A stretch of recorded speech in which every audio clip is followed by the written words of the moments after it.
Muito bem. Paulo, o apóstolo aos gentios, e a nossa primeira aula, nós vamos falar sobre a vida, sobre a conversão e a preparação de Paulo antes do seu ministério, ou seja, das suas viagens missionárias. Antes disso, eu gostaria de dar uma visão geral do Novo Testamento e falar sobre a questão da expansão do Evangelho.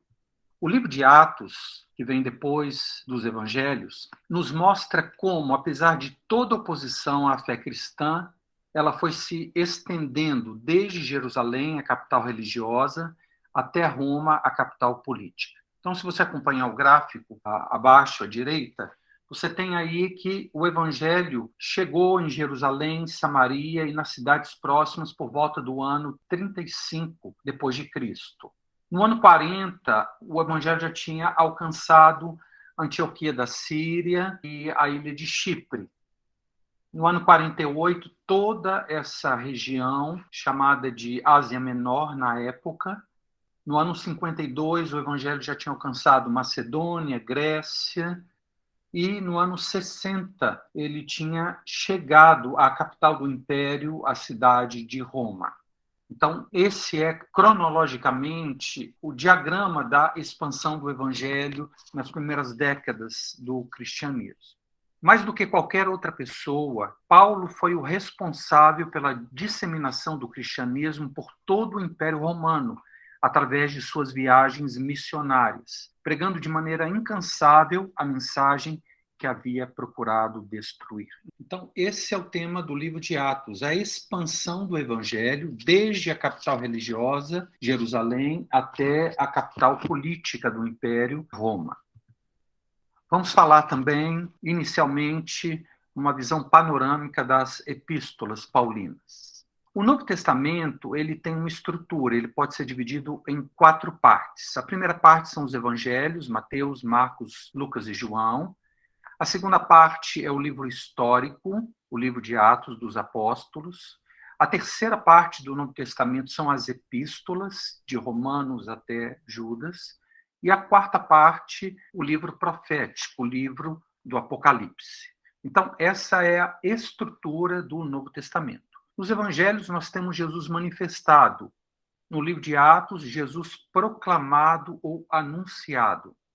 Nas epístolas, nós temos Jesus explicado, os mandamentos de Cristo sendo detalhado para todas as circunstâncias das nossas vidas.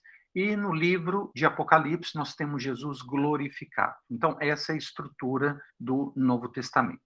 Em relação às epístolas, nós podemos dividi-las em 2 blocos. As epístolas paulinas, que estão aí em laranja, de Romanos até Filemon, e as epístolas gerais. As epístolas paulinas têm um só autor, que é o apóstolo Paulo. E as epístolas gerais nós temos vários autores, Tiago, Pedro, João e Judas. As epístolas gerais elas foram escritas para todos os cristãos, mas as epístolas paulinas elas foram redigidas tendo como público-alvo os gentios, ou seja, os não-judeus. Por quê? Porque Paulo foi o apóstolo que Deus levantou para pregar o evangelho fora de Israel e não para os judeus propriamente dito, mas para os gentios. Então, nós temos essa subdivisão das epístolas paulinas, escritas para os gentios, nós somos gentios. O que é ser gentio? É simplesmente não ser judeu. E as epístolas gerais, que são ensinamentos tanto para gentios quanto para judeus, ou seja, para toda a igreja. Essa estrutura também ela tem uma cronologia. Então, nós temos simultaneamente os 4 evangelhos. Depois dos evangelhos, a história ela tem a sua sequência no livro de Atos, que vai até o ano 65. Depois nós temos um salto lá para o final do 1º século, entre o ano 90 e o ano 100, no qual Apocalipse foi escrito.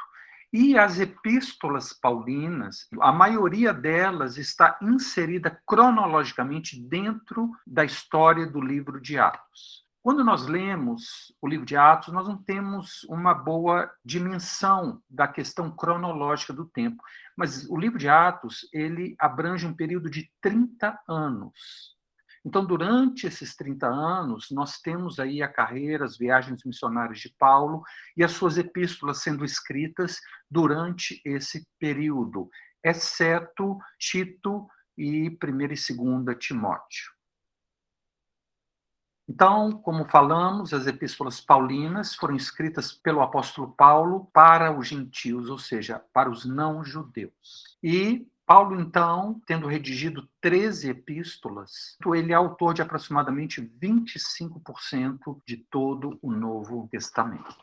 Essa é a estrutura do Novo Testamento e aonde as epístolas e a história de Paulo, que nós vamos ver, acontecem no livro de Atos e nas epístolas paulinas.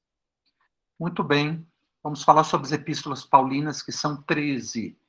Romanos, 1ª e 2ª Coríntios, Gálatas, Efésios, Filipenses, Colossenses, 1ª e 2ª Tessalonicenses, 1ª e 2ª Timóteo, Tito e Filemon. Essa é a ordem em que as epístolas aparecem após o livro de Atos. Agora é interessante notar que essas epístolas estão organizadas não cronologicamente, mas pelo seu tamanho. Nós temos a maior epístola, Romanos, sendo a primeira, e a menor epístola sendo Filemon, a última. Então, as epístolas paulinas, elas não estão organizadas de acordo com a passagem do tempo, não. Elas estão organizadas de acordo com o tamanho, sendo as maiores vêm na frente e as menores por último. E nós podemos subdividir essas 13 epístolas de várias formas. Por exemplo, cartas ou epístolas coletivas, nas quais Paulo escreveu para igrejas e não pessoas. Romanos, 1ª e 2ª Coríntios, Gálatas, Efésios, Filipenses, Colossenses, 1ª e 2ª Tessalonicenses. E epístolas individuais escritas para pessoas. 1ª e 2ª Timóteo, Tito e Filemon. Uma outra forma de dividi-las são epístolas pastorais, 1ª e 2ª Timóteo e Tito, e epístolas da prisão, Efésios, Filipenses, Colossenses, Filemon e 2ª Timóteo. Uma outra maneira é a respeito dos temas principais dessas epístolas. Nós temos 2 epístolas escatológicas, ou seja, que falam sobre as coisas futuras, 1ª e 2ª Tessalonicenses. Nós temos as soteriológicas, que o tema principal é a nossa salvação, Romanos, 1ª e 2ª Coríntios e Gálatas. Nós temos algumas epístolas cristológicas, que falam sobre a pessoa de Cristo, Efésios, Filipenses, Colossenses e Filemon, e nós temos epístolas eclesiológicas, ou sobre a questão da organização da igreja, 1ª e 2ª Timóteo e Tito. Uma outra maneira de dividi-las também é a respeito da verdade cristã, da esperança cristã, da vida cristã, da conduta cristã, da unidade cristã e do serviço cristão.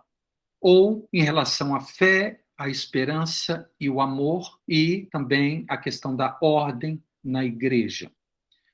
Aqui nós temos a cronologia. A primeira dessas 13 que foram escritas foi Gálatas, após a primeira viagem missionária. Na segunda viagem missionária, Paulo escreveu 1ª e depois 2ª Tessalonicenses.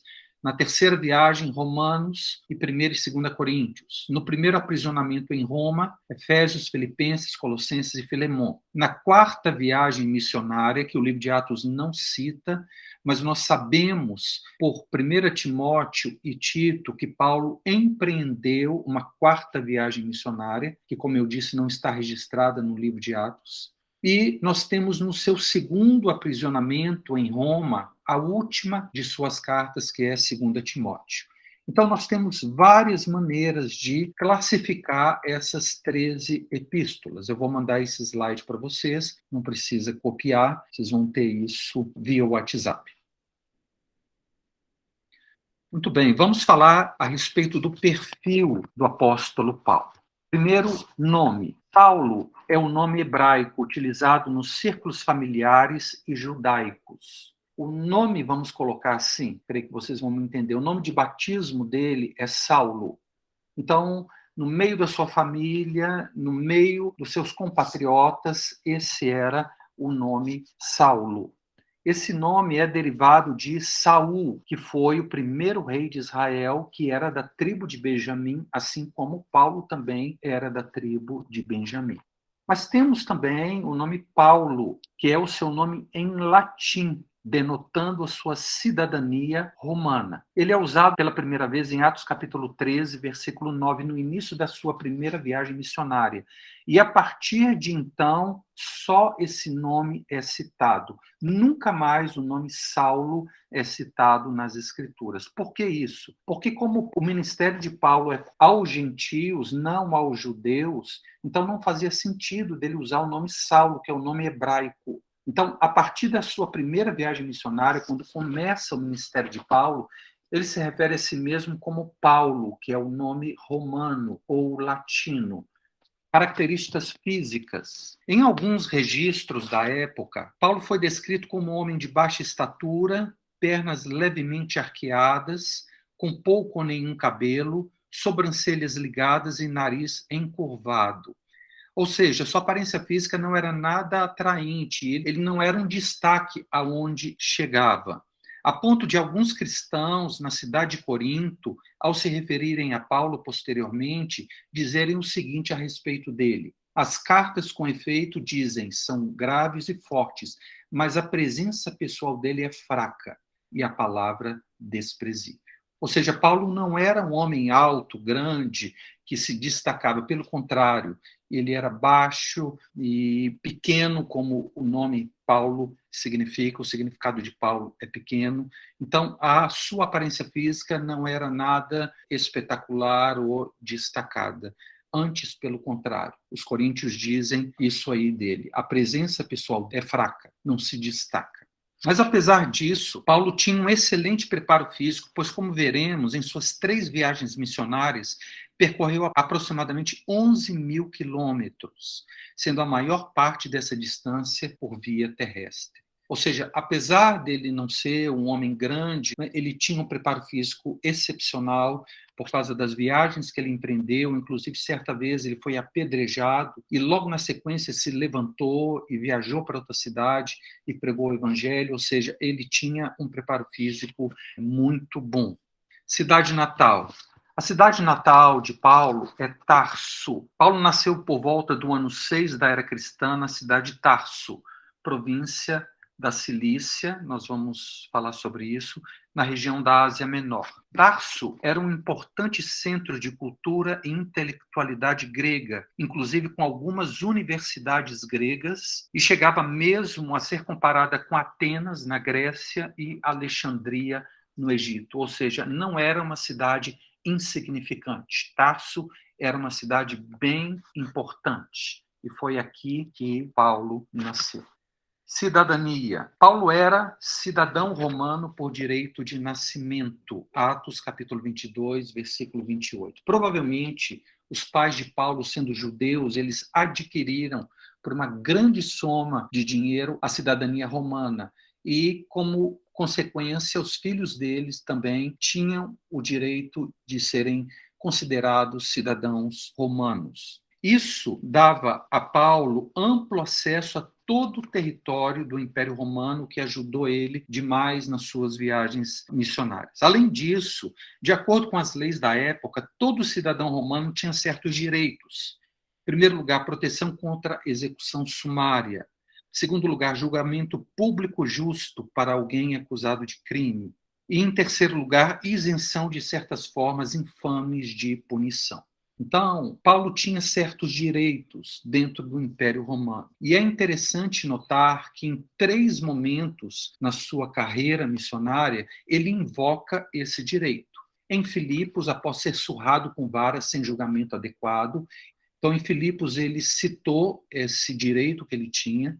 Em Jerusalém, Atos 22, 26, para evitar ser chicoteado. E também em Jerusalém, só que agora no capítulo 25, versículo 10, ele invoca esse direito para ser julgado em Roma e não ser entregue aos judeus. Nós vamos ver isso depois da sua 3ª viagem missionária. Então, Paulo, como cidadão romano, ele tinha uma série de direitos e algumas vezes ele se fez valer desses direitos.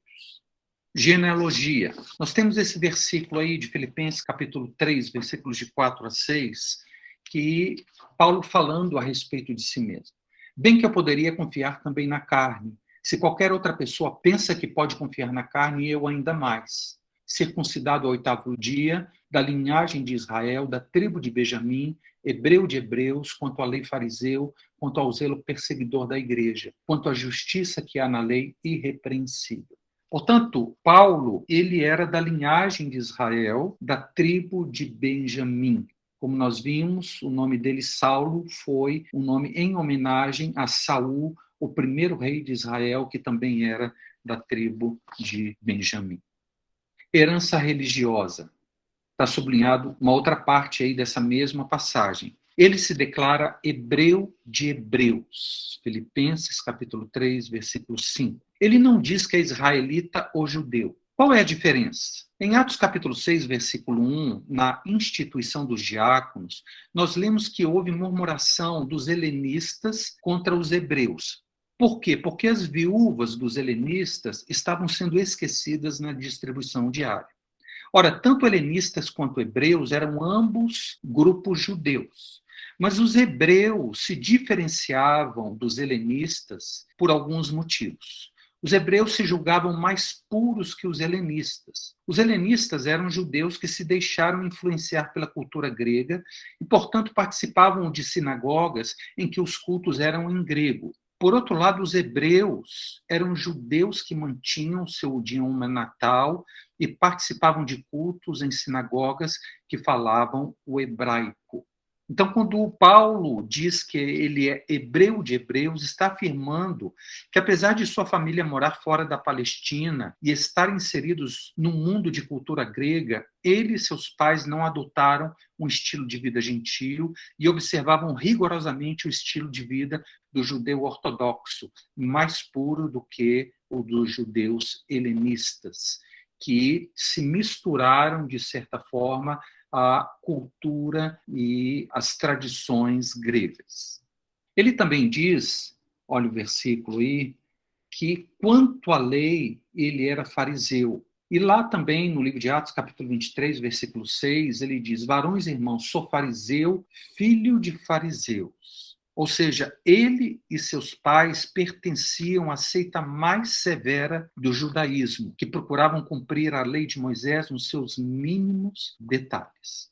Essa, então, é a herança religiosa de Paulo, criado de maneira mais pura. Então, ele se diz hebreu, de hebreus, e não só na pureza da raça e do povo, mas também no aspecto mais rigoroso da religião, que é o farisaísmo. Formação intelectual. Paulo foi instruído em toda a cultura grega, tanto que ele chegou a usar isso quando ele pregou o evangelho em Atenas, como argumento de sua pregação a favor do evangelho. Então, eu vou reproduzir o versículo que ele está pregando lá na segunda viagem missionária em Atenas, e ele usa aspectos da cultura grega que ele conhece muito bem como argumentos a favor do evangelho. Então, Atos 17, de 27 e 29, diz, ele pregando, para buscarem a Deus se porventura tateando o possam achar, bem que não está longe de cada um de nós, pois nele vivemos e nos movemos e existimos, como alguns dos vossos poetas têm dito, porque dele também somos geração. Então, Paulo citou um poeta grego como um dos seus argumentos, dizendo que Deus não é semelhante ao ouro, ou à pedra, ou a imagens, não. Nós somos geração de Deus, ou seja, nós somos criaturas de Deus, e Deus não pode ser comparado a uma imagem ou uma representação. Pelo contrário, Deus está acima de tudo e acima de todos. Formação profissional. Parte de sua instrução foi o aprendizado da confecção de tendas, o que mais tarde lhe serviria como fonte de renda em algumas de suas viagens missionárias. Então, Atos 18 diz o seguinte: Paulo aproximou-se de Áquila e Priscila, e posto que eram do mesmo ofício, passou a morar com eles e ali trabalhava, pois a profissão deles era fazer tendas. Então, na sua formação como fariseu, ele também precisou aprender um ofício, e esse era o ofício dele. Ele era fazedor de tendas, ou seja, um trabalho braçal, o que enfatiza ainda mais a constituição física privilegiada do apóstolo. E, finalmente, formação espiritual. Embora Tarso fosse uma ótima cidade com universidades famosas, sua cultura e costumes eram estranhos ao judaísmo. Seus pais parecem ter se preocupado com sua formação religiosa, e por isso, por volta dos 13 anos, a época em que todo judeu comemora a passagem da infância para a vida adulta, no ritual chamado Bar Mitzvah. Então, nessa época, os pais de Paulo o mandaram para Jerusalém, onde alguns parentes moravam, para estudar a lei rabínica aos pés de Gamaliel, que era o principal fariseu da época e famoso mestre do judaísmo. Sendo fariseu, Paulo era extremamente zeloso e irrepreensível quanto à justiça que há na lei. Gálatas 1,14, ele fala isso. E na minha nação, quanto ao judaísmo, avantajava-me a muitos da minha idade, sendo extremamente zeloso das tradições de meus pais. Portanto, nós temos aqui um homem com credenciais invejáveis. Em relação ao corpo, ele tinha uma capacidade física invejável e era também trabalhador braçal. Em relação à sua alma, ele tinha uma mente excepcional, ele se destacava entre os da mesma idade e também ele teve um preparo intelectual primoroso. E o seu espírito, ele teve a melhor formação religiosa possível dentro do judaísmo. Apesar disso, ele era cidadão romano por direito de nascimento, como vimos, fluente no hebraico e no grego, e uma pessoa diligente, zelosa e determinada, quase obstinada. Apesar de inicialmente toda essa capacidade ser usada para perseguir os cristãos, depois ele se tornou o principal expoente para a disseminação do cristianismo em todo o Império Romano. Então aqui nós temos um perfil desse homem. Vamos falar agora da sua vida, conversão e preparação. Nós temos aqui o mapa, aqui Jerusalém, na Palestina, Damasco, Antioquia da Síria, que vai ser uma cidade importante, e a cidade de Tarso, onde Paulo nasce. Então, Paulo nasce em Tarso. Aos 13 anos, aproximadamente, ele é enviado a Jerusalém e cresce lá, sendo formado fariseu aos pés de Gamaliel. Durante esse período, nós temos então a vinda, o nascimento de Jesus, seu ministério, morte e ressurreição. E após a morte e ressurreição de Jesus, os apóstolos começaram a pregar com ousadia a mensagem do Evangelho. E muitos judeus, incluindo alguns sacerdotes e fariseus, estavam reconhecendo Jesus como o Messias prometido e aderindo à fé. Só que isso para Paulo era impensável. Eu vou explicar. Em seu zelo religioso, Paulo, então, perseguiu ferozmente os cristãos, pois os considerava como uma nova e perigosa seita no judaísmo, que representava uma ameaça a tudo aquilo que ele mais prezava.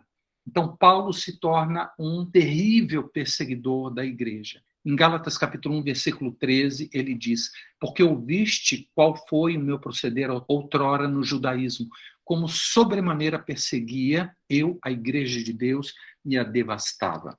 Talvez o Sinédrio tivesse alguma motivação política para promover a perseguição, mas para Paulo a única motivação era religiosa, pois para ele era impossível que o Messias morresse uma morte de cruz, pois de acordo com a lei de Moisés, lá no livro de Deuteronômio, está escrito: porquanto o que for pendurado no madeiro é maldito de Deus. Portanto, para Paulo era impensável que Jesus fosse o Messias. Por quê? Porque ele foi morto, pendurado em uma cruz. E segundo a lei de Moisés, era maldito todo aquele que fosse pendurado ou morto no madeiro. Posteriormente, Paulo explica essa situação, porque Cristo ele levou sobre si a nossa maldição. Por isso que ele deu a sua vida ali na cruz, para que nós fôssemos herdeiros das bênçãos de Deus. Portanto, para o judeu cumpridor da lei, a mensagem de um Messias crucificado era um escândalo.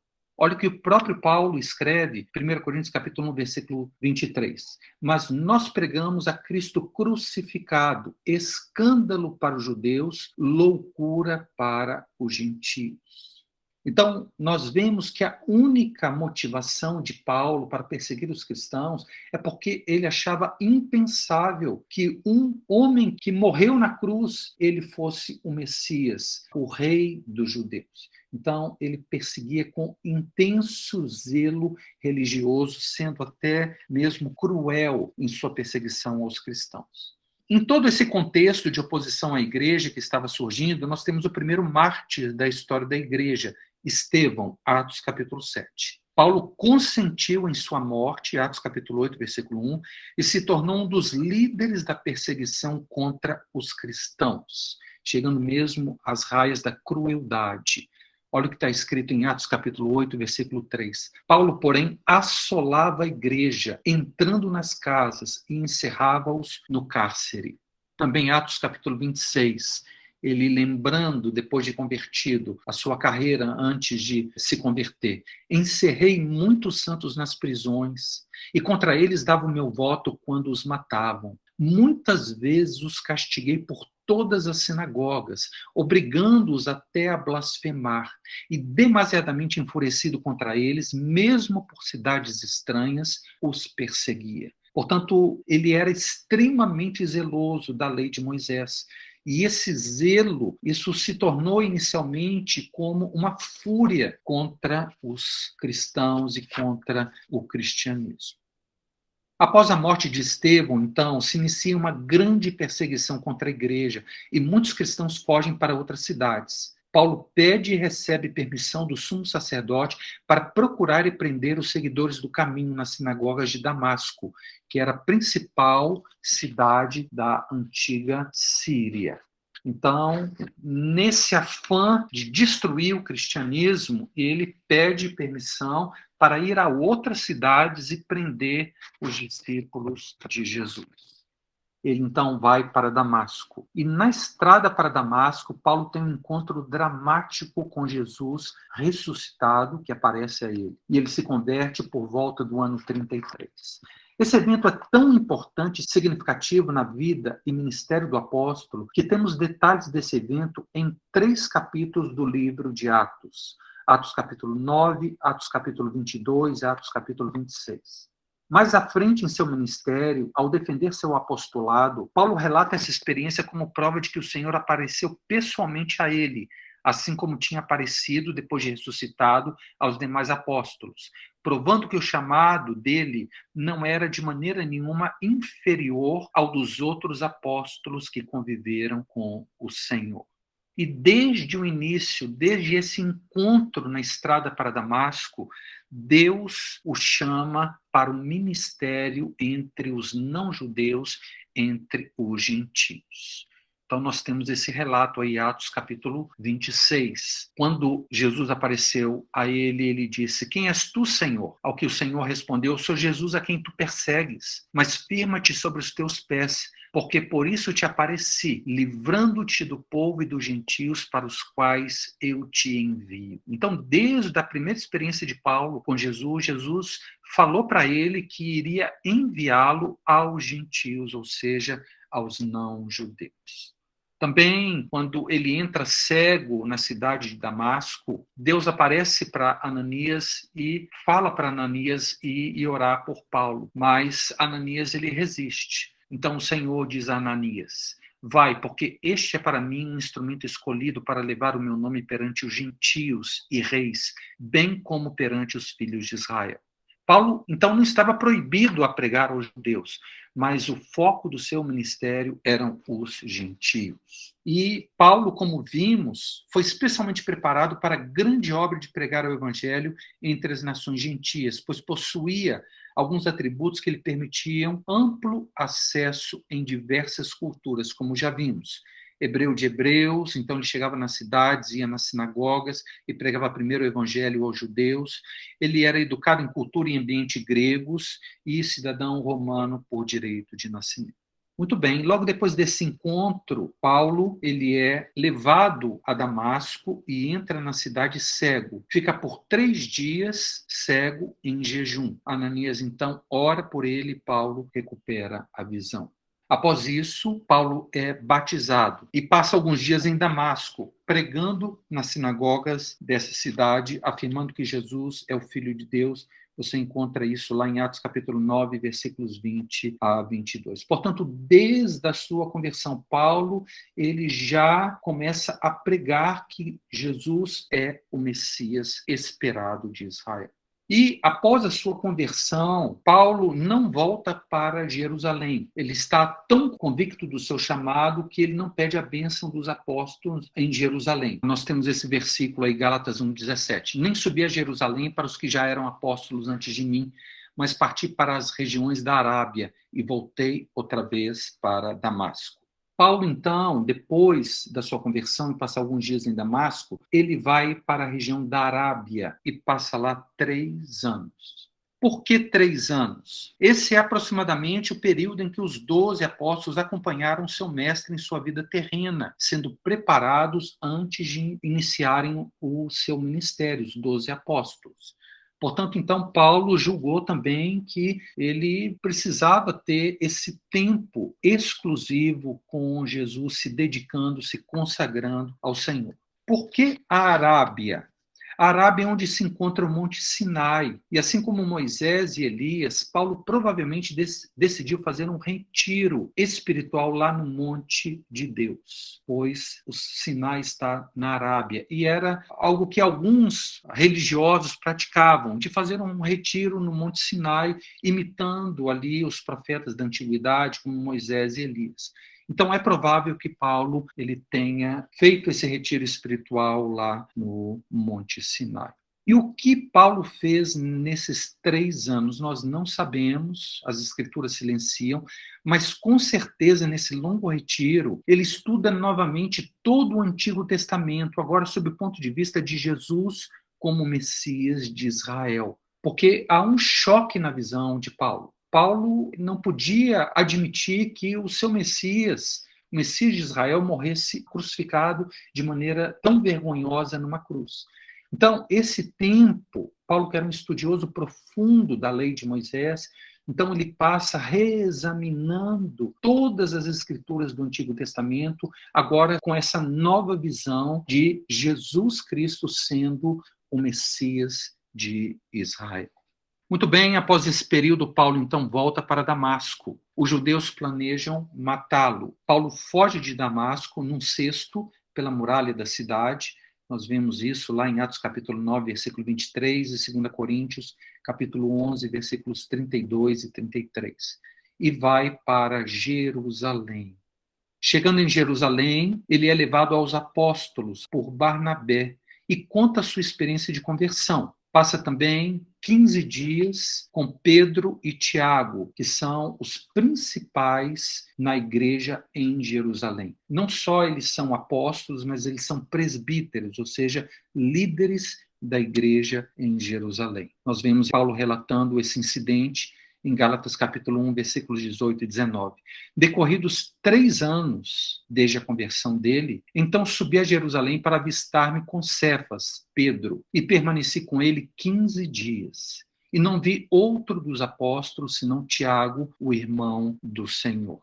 Paulo, então, passa esses dias criando laços de comunhão com os líderes da igreja-mãe em Jerusalém, e recebendo com certeza mais informações sobre a vida, ensino e ministério terrenos de Jesus através de Pedro, chamado aqui de Cefas, e também de Tiago. Ele não só estreita esses laços de comunhão, mas ele prega o evangelho com os apóstolos em Jerusalém. Os helenistas, ou seja, os judeus com influência da cultura grega, que não eram, vamos dizer assim, tão puros, eles procuram matar a Paulo. E Paulo, então, em certo momento, ele vai ao templo orar. E Quando orava no templo, ele recebe uma visão de Jesus para sair de Jerusalém e ir aos gentios pregar o evangelho, porque o Senhor diz para ele: eles não receberão o seu testemunho. Paulo sai de Jerusalém e vai para Tarso. Então, Paulo foge para a Síria e depois para a Cilícia e vai para a sua cidade natal, Tarso. Nós temos Gálatas 1, 21, falando: depois fui para as regiões da Síria e da Cilícia. Em Tarso, Paulo passa 10 anos. Esses são chamados os anos de silêncio. O que aconteceu nesse período? Nós só podemos indiretamente deduzir o que Paulo fez naqueles 10 anos na sua cidade natal. Com certeza, uma coisa que ele fazia é que ele pregava o evangelho, porque ele pregou em Damasco, logo após o seu encontro com o Senhor, pregou também em Jerusalém com os apóstolos. Então, quando ele voltou à sua cidade natal, ele com certeza pregou ali o evangelho, mas parece que ele não teve muito sucesso, pois não conseguiu implantar uma igreja nessa cidade. Parece que aconteceu com ele o mesmo que aconteceu com Jesus. Se você ler Mateus capítulo 13, versículos 54 a 57, diz assim: Jesus, depois de começar o seu ministério e voltar para a cidade onde ele cresceu, Nazaré. E chegando Jesus à sua terra, ensinava-os na sinagoga, de tal sorte que se maravilhavam e diziam: de onde lhe vem essa sabedoria e esses poderes miraculosos? Não é este o filho do carpinteiro? Não se chama sua mãe Maria, seus irmãos Tiago, José, Simão e Judas? Não vivem entre nós todas as suas irmãs? E escandalizavam-se nele. Jesus, porém, lhes disse: não há profeta sem honra, senão na sua terra e na sua casa. O próprio Jesus, o seu ministério em Nazaré não foi bem recebido. E as escrituras, inclusive, falam que ele não pôde fazer ali muitos milagres, porque eles achavam que conheciam a Jesus. Mas eles conheciam aquele Jesus humano antes do chamado dele iniciar. E assim como Jesus não teve sucesso em Nazaré, provavelmente também isso aconteceu com Paulo em Tarso. Mas, independentemente disso, com certeza ele pregou o evangelho. Por causa disso, Paulo deveria ter passado muitas tribulações. E é possível que ele tenha experimentado algumas das dificuldades listadas em 2 Coríntios capítulo 11, versículos 23 a 27, em especial as 5 vezes que ele recebeu dos judeus 39 açoites, pois isso não é citado em nenhuma de suas viagens missionárias até a época em que 2 Coríntios foi escrito. Então, quando ele escreve a sua segunda epístola à igreja em Corinto, ele dá uma lista das dificuldades que ele já passou no ministério. Ele diz: em açoites sem medidas, em perigos de morte muitas vezes, 5 vezes recebi dos judeus uma quarentena de açoites menos 1. Fui 3 vezes fustigado com varas, uma vez apedrejado, em perigos entre patrícios, em perigos entre gentios, em fome e nudez. Então, ele dá uma lista dos seus sofrimentos quando ele escreve para Coríntios. Mas interessante, ele cita algo que nunca aconteceu e nunca foi registrado no livro de Atos. Ele diz: olha, 5 vezes ele tinha recebido dos judeus uma quarentena de açoites menos 1. Por que essa expressão? Porque, de acordo com a lei de Moisés, era proibido dar 40 chibatadas como castigo. Então, os judeus davam 39. Paulo, então, em nenhum momento do livro de Atos aparece essas vezes aí que ele recebeu 39 chibatadas dos judeus.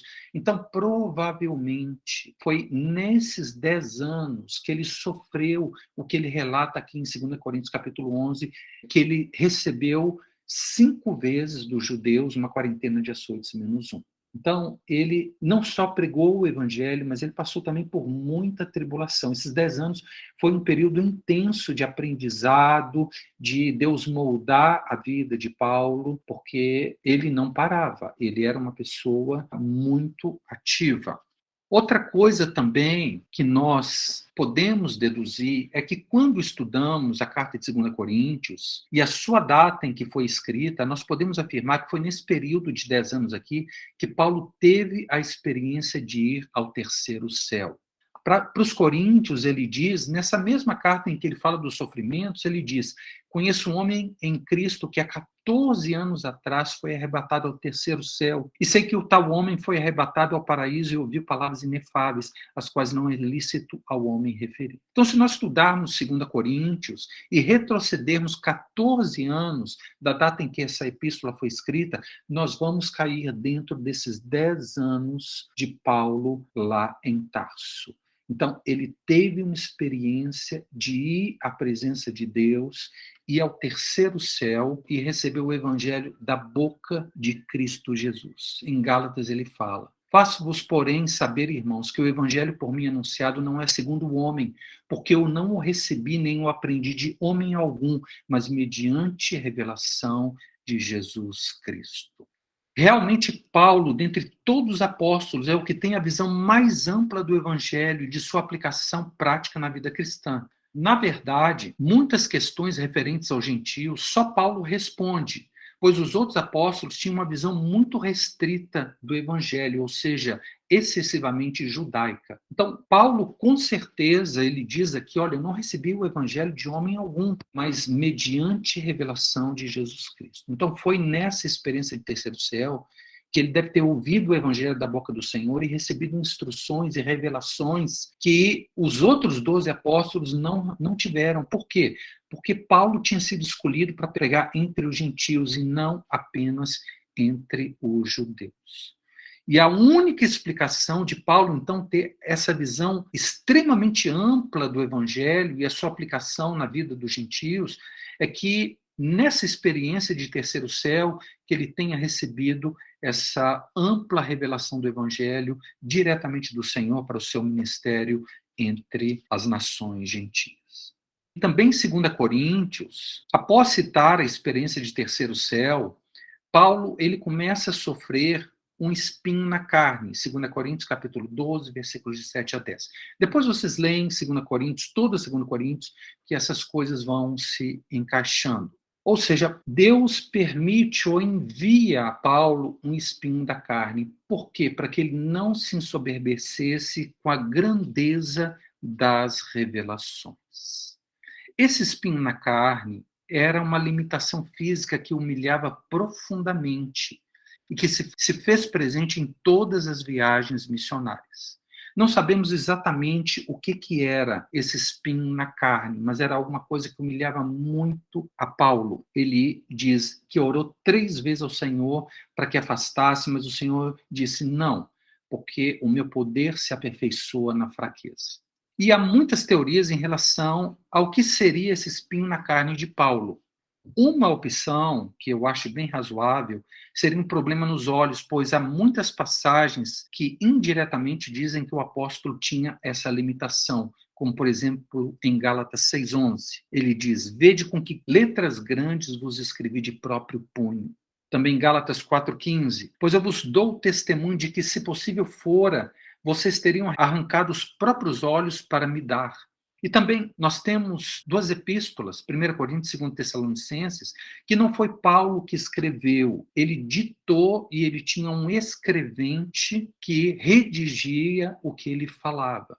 Então, é bem provável, de todas as explicações que eu já vi a respeito desse espinho na carne, é bem provável que seja um problema nos olhos, que, como Gálatas 6,11 fala, ele precisava escrever em letras grandes, e ele, citando os cristãos gálatas, ele pergunta: que é feito do vosso zelo para comigo? Porque eu sei que vocês até queriam tirar os próprios olhos para me dar. Então, a partir desse momento, nesses 10 anos, então Paulo começa a sofrer provavelmente uma enfermidade nos olhos, que é alguma coisa que humilha ele tremendamente. Muito bem, vamos prosseguir. Durante esses 10 anos que Paulo está lá em Tarso, os cristãos que foram dispersos após a morte de Estevão se espalham até a Fenícia, Chipre e Antioquia, anunciando a palavra aos judeus e gregos. E um grande número deles se converte ao Senhor. Então, os apóstolos ficam sabendo que muitos gentios se convertem ao evangelho. E eles enviam para a cidade de Antioquia Barnabé para ver o que estava acontecendo lá, para dar um relatório aos apóstolos, do que o evangelho estava fazendo ali naquela cidade e como os gentios estavam vivendo a vida cristã. Barnabé então vai em Antioquia e ele, sabendo que Paulo está em Tarso, vai a Tarso pedir ajuda de Paulo para o trabalho entre os gentios na cidade de Antioquia. Paulo, então, vai com Barnabé para a cidade de Antioquia e fica ali trabalhando por 1 ano nessa igreja predominantemente gentia. Nós temos esse relato lá em Atos capítulo 11. Em certa ocasião, sobem algumas pessoas de Jerusalém e Antioquia, e nós temos esse relato aí. Ágabo prediz grande fome. Naqueles dias, desceram alguns profetas de Jerusalém para Antioquia, e apresentando-se um deles, chamado Ágabo, dava a entender pelo Espírito que estava para vir grande fome por todo o mundo, a qual sobreveio nos dias de Cláudio, lá para o ano 45. Os discípulos, então, cada um conforme as suas posses, resolveram enviar socorro aos irmãos que moravam na Judéia, o que eles, com efeito, fizeram, enviando-os aos presbíteros por intermédio de Barnabé e Saulo. Então, nós temos, após essa profecia de Ágabo, prevendo fome, Barnabé, Saulo e Tito descem a Jerusalém, levando auxílio para os santos, já prevenindo essa fome que viria. E Paulo aproveita essa segunda visita a Jerusalém, após a sua conversão, para expor o evangelho que ele pregava entre os gentios. E ele foi confirmado pelos apóstolos Tiago, Pedro e João para anunciar o evangelho da incircuncisão entre os gentios.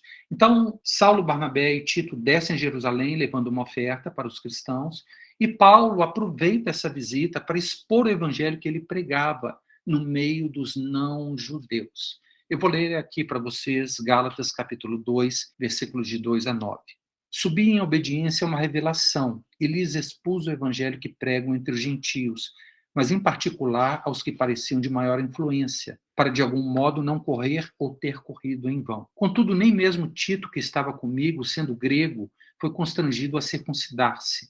Isso por causa dos falsos irmãos que se entremeteram com o fim de espreitar a nossa liberdade que temos em Cristo Jesus e reduzir-nos à escravidão, os quais nem ainda por uma hora nos submetemos para que a verdade do Evangelho permanecesse entre vós.